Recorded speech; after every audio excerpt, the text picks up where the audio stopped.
সন্ধ্যেটা যদি এইরকম মুচমুচে পনির সাথে আর তার সাথে কফি দিয়ে শুরু হয় তাহলে তো জমে ক্ষীর। প্রথমেই নিয়ে নিয়েছিলাম একটা 200 গ্রামের পনির। এবার পনিরটাকে আমি পিস পিস করে কেটে নেব। পনিরগুলোর সাথে সাথেই আমি এখানে ক্যাপসিকাম, পেঁয়াজ আর টমেটোগুলো পিস পিস করে কেটে নিয়েছি এইরকম ঠিক ডুমো ডুমো করে। এবার সবগুলোকে ম্যারিনেট করতে এখানে লাগছে আমার দই, আর দিয়ে দেবো এখানে শিমলা মির্চ গুঁড়ো, হাফ টিস্পুন দিয়ে দিলাম গোলমরিচের গুঁড়ো, ডার্ক সোয়া সস, 1 চামচ সাদা নুন, আদা রসুন আর লঙ্কার পেস্টটা দিয়ে দিলাম, তারই সাথে দিয়ে দিলাম তন্দুরি মশলা।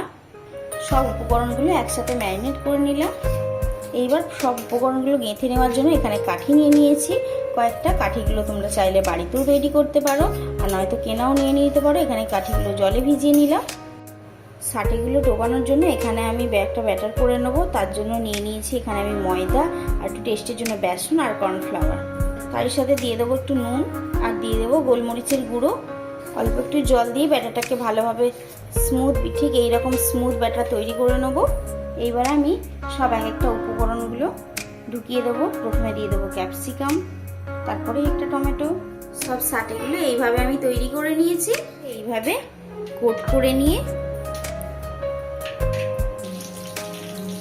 এইভাবে প্রত্যেকটা শাকে ভেজে নেব।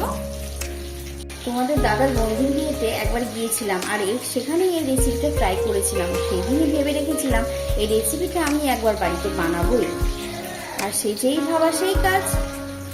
আর তার সাথে কফি,